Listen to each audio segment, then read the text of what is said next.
And welcome back to Banter and Babble. Today we're going to talk about Nosferatu. Ooh, we are talking about Nosferatu? Yes. Okay, I can get down with this. Dude, okay, so I know we're a little late on this review, but it's a movie that you and I were really excited about when we first dropped the trailer. We did the trailer reaction. We were just like, oh shit. Robert Eggers is going back and redoing a classic horror film, a 1922 silent film Yeah. starring Max Schreck, and he's putting his own spin on it. We were just like, okay. Yep. Now, we are very big fans of Robert Eggers. The Witch, The Northman, and The Lighthouse. Goddamn. These are movies that have been well received, and they're well appreciated by us as well. Tone with Nosferatu, you know, this is an all-star cast. Yeah. We got Lily Depp Rose. Is it Lily Depp Rose? Lily Rose Depp. Lily Rose Depp. Not Lily, because Depp is her last name. Right. We got Nicholas Hoult, Bill Skarsgård, Aaron Taylor Johnson, Willem Dafoe, Emma Corrin from Deadpool and Wolverine. Again, we were talking about that before we were going live. I was like, I didn't realize that was her until I saw her. I was like, holy shit, it's a girl from Deadpool. And Ralph Ineson. Now, dude, Nosferatu. Again, this is based on the 1922 silent film. Classic horror film with Max Schreck as an iconic Count Orlok. I mean, I can't tell you how many times growing up I saw it and I was like, that's fucking creepy. Yeah. What is this Have movie? you ever seen the original? I think I saw it in high school. I showed it in class one day. I was just like, and at that time, you're just like, who's a fuck? As you get older and learn to appreciate movies, you're just like, man, that's some dope-ass makeup and a creepy-looking dude. But Nosferatu came out on December 25th. Yes. You went and saw it on opening night. I just watched it earlier today for the first time. I didn't get to go see it at the theaters. But, dude, this movie, in my opinion, I'm going to get your thoughts in here in a second. First and foremost, this is a Robert Eggers film through and through. Absolutely. I mean, look, when you think of The Witch and you think of The Northman and you think of Lighthouse, the one thing that this guy does, I mean, and he does a lot of things well, but the thing for me, it's all about mood and it's all about atmosphere. He somehow manages to grasp a certain era better than a lot of directors could even dream of. Whether it's the mood, the lighting, the locations, the cinematography. He just has a way of really pulling you into a period piece, into a certain time, and you're there. From the costume design to the authenticity of the language that people are speaking and the locations, everything is it's all about authenticity with Robert Eggers. Absolutely. Does not fuck around with authenticity. And this is just another example of this guy's attention to detail when it comes to period pieces and making sure whatever era his movie is taking place in, everything is going to be as accurate as possible. Right. And I think because of that, he can do something that I don't feel like everybody could pull off, which is, if you look at like The Lighthouse, for instance, it's pretty much mostly small rooms with a little bit outside from time to time. Leaning into his actors on that one. The Witch is kind of the same. Yep. And I guess kind of Northman as well, too. But they are like very intimate spaces that you got to deal with.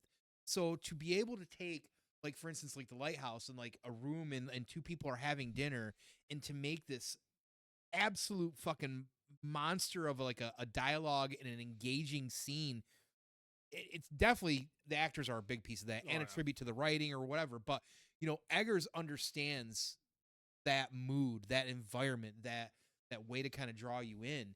And this movie, which does that constantly and on a grandiose scale as well. And like you said, with this period piece love, like, it resonates with, like, to the point where sometimes you're watching this and it's just like everything looks so fucking real.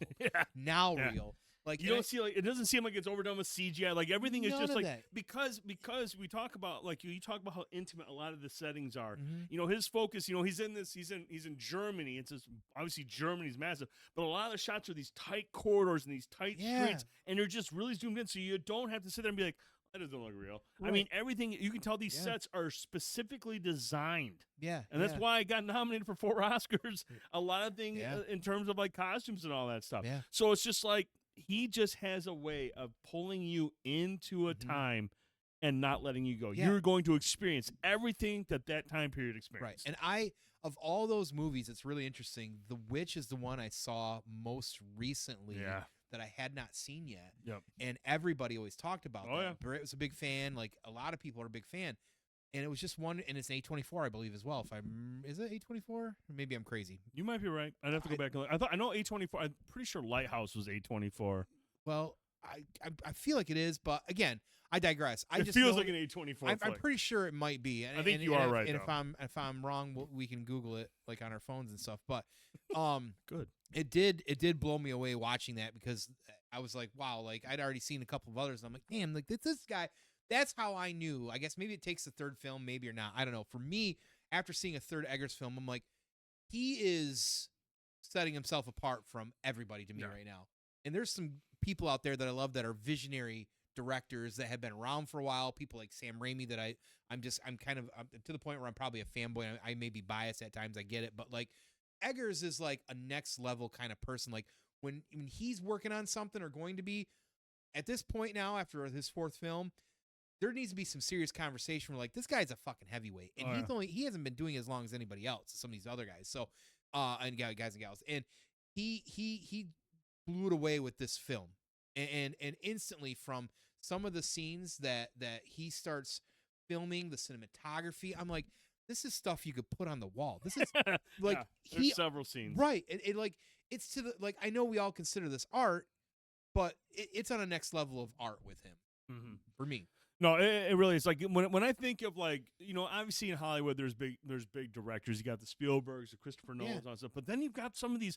I don't want to say they're art house directors, but they do some of the smaller stuff. They do the smaller budget stuff. Now this is a $50 million movie, which sounds like a lot, but compared to a lot of the other movies in Hollywood, $50 million is a pretty modest budget. Yeah. But like you look at this movie and like it's the Ari Asters. It's the Robert Eggers. God, yeah. Who's the dude that I can't remember his name escapes me? He does all the Netflix shows that we've liked, all the movies that we've liked. Midnight Mass, Jesus. the Counting or the House. Oh God, why are we not remembering his name? It's driving me nuts. I can't remember his name. God, son of a. Give me an anecdote. I'll look it up. Give me a story. So I hate when you do that. You always fucking catch me on that. Hey man, shit, be dude. ready. I don't really have anything loaded, except I will definitely say that because of our conversations recently of Nosferatu, and since Nosferatu, I wanted to go back and watch The Lighthouse because what's interesting about The Lighthouse to me, out of all of his films, that it's two people, very small, intimate settings, and like I kind of already explained how he can kind of do that, and clearly he leans into actors to be heavyweights in these scenes. They got to carry that, but there is something about that fucking movie that I feel like, I know it was very popular, did really well. Yeah. We're like, but I don't think it's for everybody as well, because it's black and white, this, that, and the other. I think you can say that about a lot of Eggers movies. I mean, honestly, a lot of Eggers movies are more. There's what is it with when it comes to like some of the A24 that's elevated horror. Yeah. I feel like Eggers is like elevated horror, elevated drama. Like it's more art house. Like it's not on the nose. It's not going to be like, here's what you what you like. You got to really think about things. It's a slower slower burn type thing, but it's not. It doesn't feel like a slow burn because you have so much good writing and great performances. Right, and the Witch is kind of like that in the sense where like there's this descent into like madness in a way. Yes. So like with The Lighthouse, it's very like Lovecraftian in that sense. It's very an undertone of that, and it really fits into kind of that thought process. I know people have said that, but I'm telling you, like, if you've not seen this movie, and you have, you probably understand this, but like there is this just awe-inspiring draw for me to constantly want to watch that. Like I'm always trying to rewatch certain movies late at night or do this. Lighthouse is always one that I want to jump into, but I don't want to because I'm afraid like I'll get too and I'll fall asleep, whatever like that. You know what I mean? But like there is something that he does there that I just feel like, if you want to make a case on why Eggers is so amazing at what he does, that's the movie personally to showcase. Because, and it's not because of the shots in it, because he's got great shots in there, but it's because you've got two characters that are carrying an entire movie on dialogue alone. No, Mike Flanagan. That's the other guy that does the work. And even to awesome. and I wanted to mention this too. I mean, you could even say Wes Anderson to a degree because of just their unique Yes. vision. Wes Anderson, Robert Eggers does a lot. I think he does a little bit more darker stuff, or Wes Anderson does more lighter stuff, more comedy, drama stuff, where Eggers is more like, we're getting into some heavy shit. Right. But they use a lot of the same tactics with the way they shoot movie. Everything's center framed. Everything's like, it's almost like you're peeking in on a stage play. Everything is centered. Everything is just happening right in front of you. It's not a lot of sweeping cameras and cuts. It's like, focus on the actors.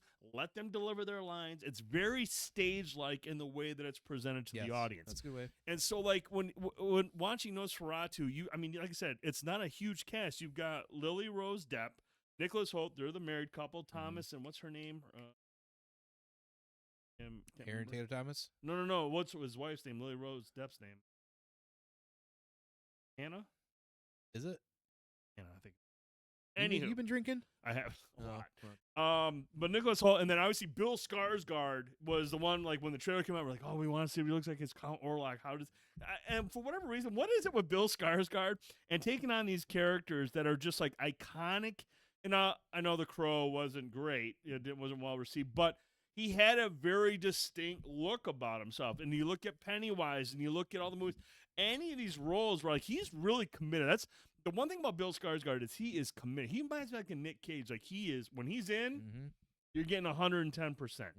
And when he finally shows up in this movie, you're just like, God, it doesn't even look like him. No. And it doesn't even sound like him. But you're just like, God, this guy is just, he's all world, man. Like, he can do everything. You got Aaron Taylor Johnson. Now, look, of all everybody that's in this movie, and it's not a huge cast, but it's talented cast, he, in my opinion, was the one kind of like weakest link. Some scenes he's really good, and others I was like, he's kind of a whiny bitch here. But you made a good point. Yeah, kind of what his character. I kind of think that was kind of the point with his character. So, I feel like it wasn't really necessarily even the direction he was given. I just think he was playing a character that required that, and when you see him, you want to see more out of him. Yeah, I just think he fit that kind of role. He had the look. Sense.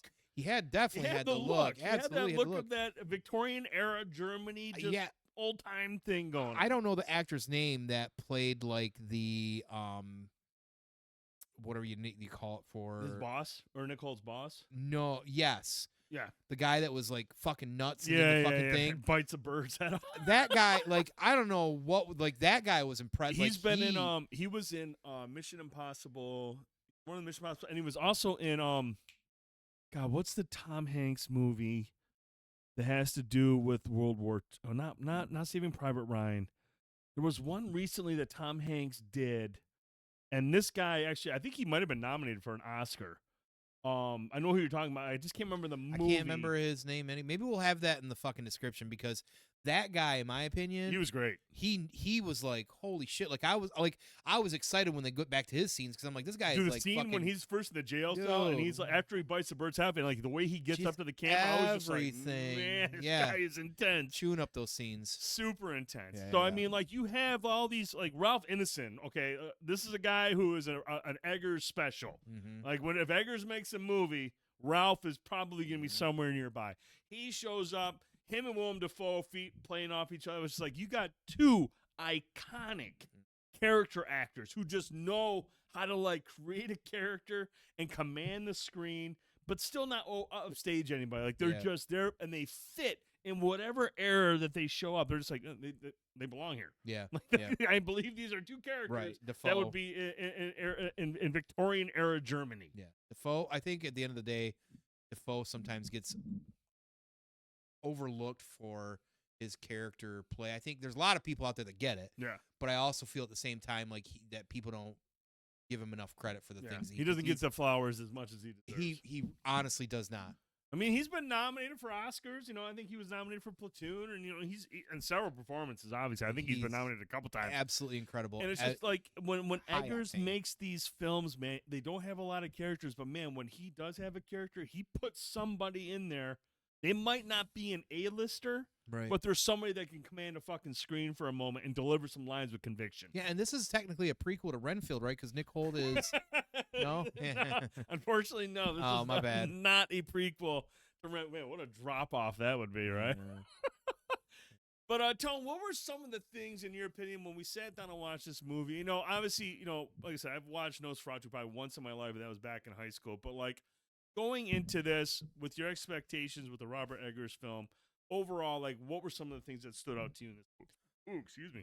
There were definitely some scenes that were huge because I love Bram Stoker's Dracula as well too, which is another, which is all plays Gary into like Oldman. original material and all that stuff as well too. This is all so this is just another storytelling version of that, much like not the original Nosferatu, but um it was really just some of the cinematography, some of the conversations. Like I know like Nick Holt definitely chewed up some great scenes and stuff like that, and I don't want to like throw that away, but I gotta keep going into guys like Defoe because like when he was in scenes like when he's talking to um Aaron while she's in the bed sick and the way he's like conveying the stuff, talking to her, like I just don't feel like many people would be able to do what he was doing. So like a lot of the times when he was in those scenes, I think I was a lot more dialed in than everybody else. And again, I take this back as somebody who thinks he's, like even in the original Sam Raimi Spider-Man was great as Green Goblin. And then you saw him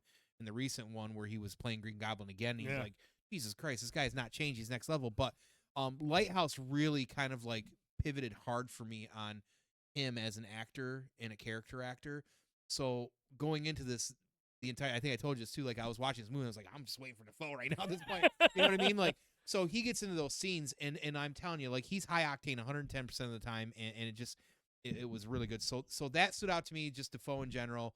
Definitely out of the cinematography. There's some shots in this film that are just absolutely incredible. I wanted this. It's such a interesting movie because there's been the criticism on this movie is funny to me because I feel like it's people who just don't understand art, and I mean that wholeheartedly. Like they just want to see Dracula show up and kind of people in the throat, and Blade shows up and kills him. Well, we hardly saw Orlok, or what was his? He's not the. I mean, he's an integral part, but this one was really about. It's about her. Hannah, whatever. But it was really about her, and Eggers even talks about how it's like this. It is there's still some romance involved, but like romance and love to people, that's very subjective, right? And that allure and that almost that charm. And vampires, one of the things about vampires, if you're a D&D nerd or whoever you are, charm is a big part of that. Oh yeah. It doesn't matter if you look like a fucking corpse. Dracula just knows how to pull tails. It's that ability. He knows what to say. He knows how to get to a woman's heart. If you look at things like masochism or BDSM and stuff like that, it's this walk of like fine line of like dangerous kind of love, like almost you know what I mean? Like so there's this like you think some people their kinks are their kinks, and sometimes it's biting or whatever it is. And like it walks that line of kind of like almost this it's like a very sensual movie. It's very sensual. Perfect word for it. Sensual. So it's that kind of really surprised me. I mean, I knew that that's kind of how it worked because Bram Stoker's was like that in a way too. So I was just surprised on how well that not only that was conveyed, but also just kind of worked the period that it was in as well too. So it didn't feel like it was overboard at all either. So I don't know if that fully answers your question, I guess I should say, but I know that I went into this with excitement. And I knew going in with because it's Eggers that I was going to see something. Honestly, like one of the words that first comes to me, it was a beautiful movie. Yeah. Oh, gorgeous. That's such a great movie, and that to me, that's a layered word and answer for that. Yep. I'm not talking just like from cinematography. No. It was it was beautiful on every layer you can hit on. And you mentioned that, dude, and it's interesting because like my understanding is, and I remember reading this, and it brought me back to when I watched it in high school. Is her character in the original was more or less just the solution to the problem. In this one, it's more focused on her, so it adds more layers to it, adds more depth to it, so it makes it more tragic at the end. I don't see what I did there. It makes it more tragic at the end when everything unfolds. You're just like, oh shit.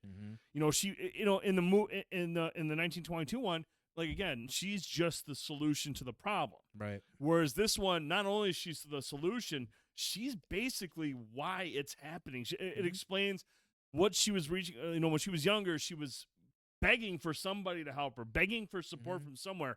And this fucking demon being is the one that answered the call and has been kind of like just attached to her soul her entire life. And then she realizes, I'm the one that has to, take care of Mhm. things. And that's what makes it such a tragic film. It's Eggers found a way to add more layers to her character as opposed to just being, hey, you're a plot device. Which has actually been some of the criticism. Yeah. Oh, Honestly, really? that's from what I've read. That's been some of the criticism is that her character it was different Oh, in man. this, or See, seems like I thought like when it ended, I was like, same. man, that's fucking Yeah. man, that's deep. I didn't expect that honestly, Yeah. like some of that. So, yeah, no, I think that's a good way of looking at it too. And I thought she did a phenomenal job. I don't know what she's been in before this. She's awesome. I thought she was really, really good. Nicholas Hoult was fucking this guy. Nicholas Hoult is just becoming more and more like the leading guy in Hollywood. I mean, I know there's a lot of talk about this actor and that actor and stuff.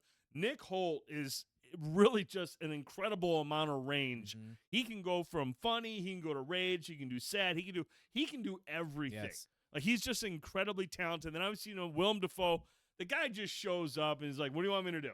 Want me to do this? I can do that." Yeah. And the director said, "Here's your notes," and he fucking. You think you're just gonna get Willem Dafoe as Willem Dafoe, but he has this incredible Right. amount of range. It's Willem Dafoe, but he just knows it's the nuances. It's the Yeah. little things that he does with his performances that makes it so unique to his other ones. You're just like, this guy gets it. Right, man. because like what I was talking about when she's in the bed scene and the way he talks, especially that time period, Yep. anybody could read those lines and say those lines.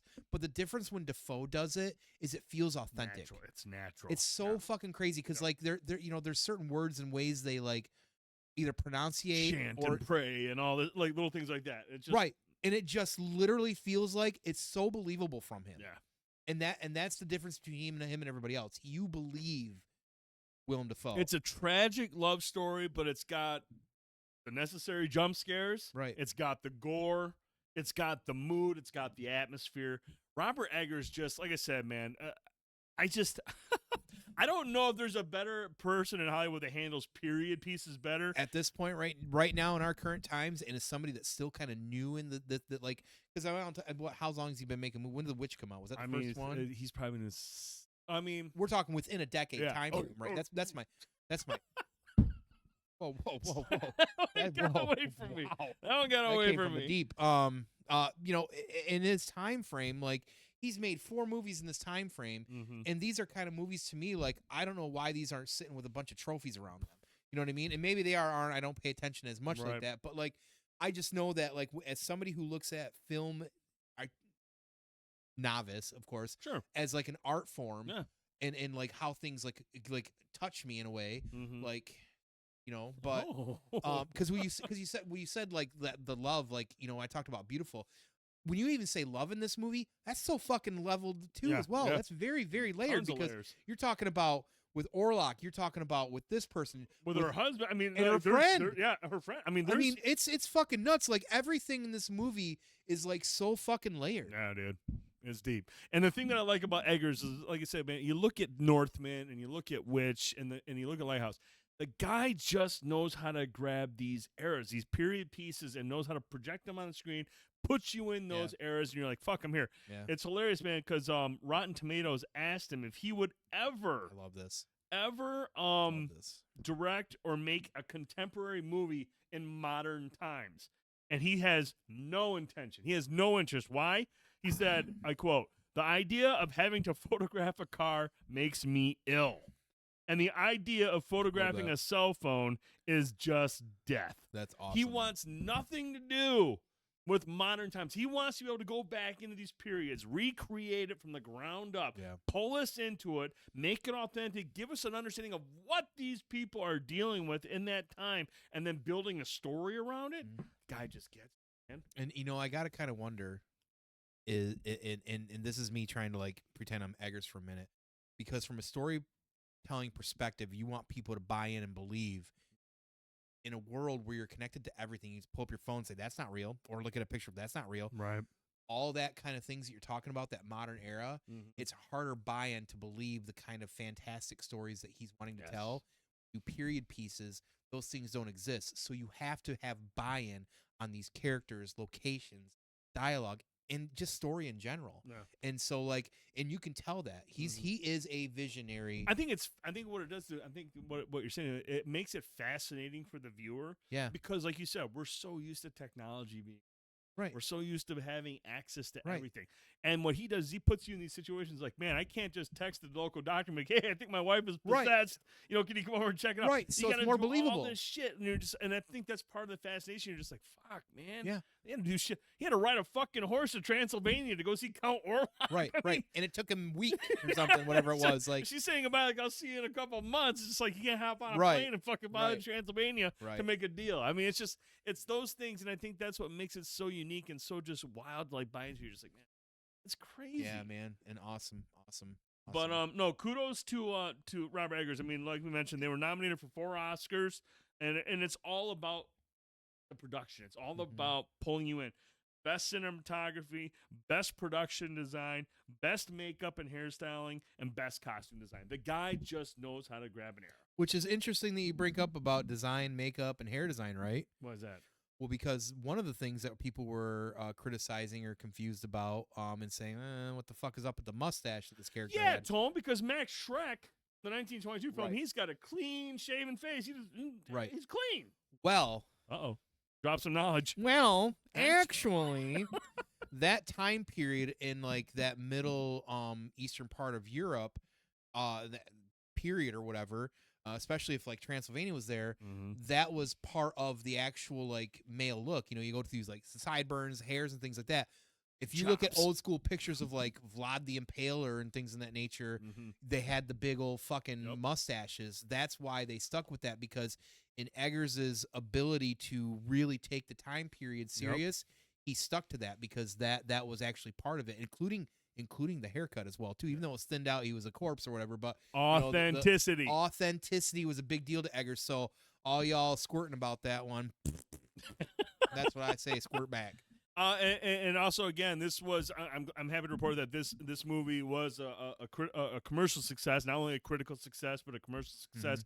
$50 million budget. I think it hit 190 million worldwide. Awesome. So I mean, Robert Eggers has proven again that even though this isn't a vampire film that you would think you would see in America, which is usually Renfield or something along those lines, you get another visionary director who just has a way of just setting his movie apart, leaning into his actors, giving them strong material to read and to relay with conviction. Right. An amazing soundtrack. I want to get the gentleman's name. Actually, so Robin Carolan. Amazing soundtrack. I listened to it multiple times. I haven't even seen the movie yet, but I was listening. I was like, man, this is. He just it's moody and it's like I said, it's a movie that has a few jump scares, but it's just about building that dread, that tension, and it all fits in with the presentation that Eggers is known for. And dude, this movie was fucking awesome. Yeah, it was. I fucking love this movie. I think it's better than Northman, and I thought Northman was fucking awesome. Oh yeah, same. I think it's just ahead of The Witch. Oh, okay. I mean, like I said, man, this was just. I don't know how to rank them. I'll be honest, dude. It's really hard. I don't know how to fucking rank them. It's I told really you that. hard I to rank his shit, dude. I don't know. That's how good he is. 4 movies. I don't know if I could rank them. But now, Tone. Yeah. There is going to be another movie added to Robert Eggers' filmography, and I want to get your thoughts on this. Yes. You are a big fan of Labyrinth. I'm a super fan of the Labyrinth. Super fan. Cult following. I'm one of those people that absolutely cherished that movie and saw the Fathom. Last year went to the Fathom event of it as well too. Do you know why I'm bringing this up, Tone? I do, because Eggers. Well, originally we were told that it was supposed to be a remake. It's a sequel. But now we're finding out, and maybe they adjust. I don't know the story behind this. I feel like we were being told remake. Now they've adjusted to being a sequel. A Robert Eggers sequel to Labyrinth. Right. So here is why people do care, Crash, is because this movie, Labyrinth, for a lot of us, is like, it's like that legend, you know, it's like Dark Crystal. It's those 80s dark fantasy films that teeter this line again of like beautiful love. What is, you know, all these different emotions, like coming of age and things in that nature. Sure. These are movies that if you love Jim Henson and grew up around Muppets and puppets like I did, which I'm a, you know, huge fan of, clearly, to take something like that, and first of all, thankfully it's not a remake. I'll at least say that. But my concern over that is, and again, clearly I've been praising Eggers for 20 minutes or so, is that we don't always need to revisit these old IPs because we see where I think most of the time that goes. You do a sequel or a reboot or try to start something from all that time period later, that time, whatever it is, they don't always end up living up to the original. Sure. Which then in that case can also tarnish the memory of that as well too. So you got to be real careful. Sure. I don't know where he would plan on going with this. Clearly, I obviously love him. I think he's a visionary. I think if anybody's going to do it, he would be somebody where like, okay, I look at it as like, I'm comfortable with him attempting this, but I'm also realistic of the fact is that this might be triggering for not just me. Like I'm telling you, like if you've seen the Labyrinth and you know, like if you're one of those fans like I am, like Labyrinth is one of those like, don't touch that. Some things don't need to be remade. Some things don't need sequels. If he doesn't do this, if he does this and there isn't practical effects and puppets and Muppets involved, sure, that's already going to be a hard sell for me. There you go. Okay, that's fair. Honestly, and especially if you don't get like Disney and Jim Henson's involved or whatever that is. I don't know where the IP lays. I don't know any of that. I don't care. I just know that I don't want CGI for that shit. Right. Also, it needs to be, and I would assume if he's doing a sequel to it, there's going to be some tie. There's been some people saying Has like to be. the baby Toby, like it's his kid, or Jennifer Connelly needs to be involved. Maybe it's her kid. Whatever. Maybe they're passing the buck to the next generation. That would be fine. But I think the big thing for me is just like anything else, if you walk away from the practical effects, then you're already going to be a tough sell. And I don't think I'm alone on that. No. Because that's part of why it's withstand the sands of time as well, is because it's a fantasy magical ass fucking movie with crazy ass fucking soundtrack that David Bowie wrote, which I have the CD. I listen to that soundtrack growing up constantly. Yeah. If it's one of those things where I think it's so beloved and the cult following is big, but also like it's enough to where you could piss people off. So I digress. At the end of the day, I can't stop it from happening, obviously. Sure. But if Eggers is going to be at the helm of it, I'll at least be optimistic because, again, I love the Labyrinth. I just want practical shit. Okay. That's what I want. That's the big take for me. That's fair. No, and that's fair. And I think I think the reason I'm and I'm not by any means a Labyrinth like super fan. I've seen it, liked it, 80s movie, awesome. After a couple of shots of fucking the crotch, you get it. you get it. See the balls. You got to see the balls. Yeah, no Diddy, but you get it. But like, when I hear of Robert Eggers taking on a Labyrinth sequel, I'm more optimistic with that over what I've heard about how there's a Goonies sequel. Which again has been brought up a lot recently again. And a Gremlins sequel on the docket. Yep. And it's just like, okay, like Gremlins and Goonies were commercial successes. These were huge movies that did really well, that had massive followings, that didn't have to be a cult following. It was automatically hit. Right. By all accounts, Labyrinth was a commercial failure. Only made like $14 million at the box office on like a $25 million budget. Right. Like it did worldwide $14 million. Like this was not a critical success. So time has changed. It's a cult classic for sure, but I think it allows Eggers a little room to be like, look, I'm sure Eggers of all people knows that, look, practical effects and puppets or puppetry or whatever has to be a part of this movie.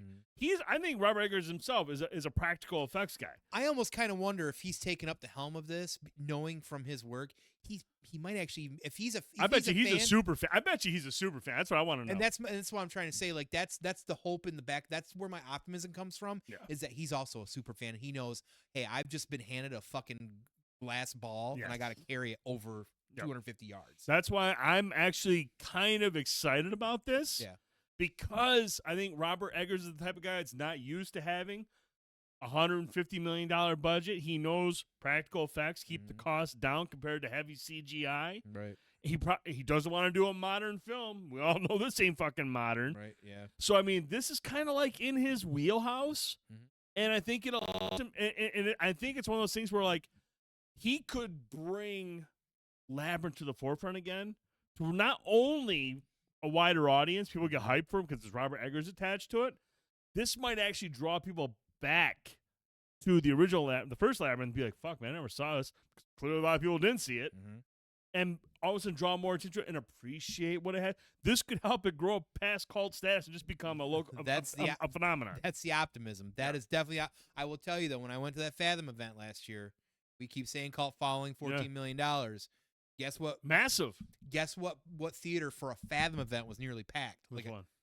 Labyrinth. Really? No shit. And I don't see that. And I go to a lot of Fathom events. Yeah. And I've been to like some Godzilla ones too. Yeah. And I went to Goonies last weekend. How was that? Can see Goonies on the. You mentioned Gremlins and Goonies. You know what's interesting about that comment? What's that? In Goonies, they make a reference to Gremlins. Dude. Let them know. So basically, when Chunk is calling the cops office and they're saying, "Oh, just like these 2 or 3 stories," last and they say, "Oh, just like the little monsters that you spill water on them and they multiply." It's a really neat thing. Yes. So yeah, Fathom events are awesome, and I've never seen that in the big screen. And just like seeing Labyrinth on the big screen, I've seen a lot of movies on the big screen, like old movies. Yeah.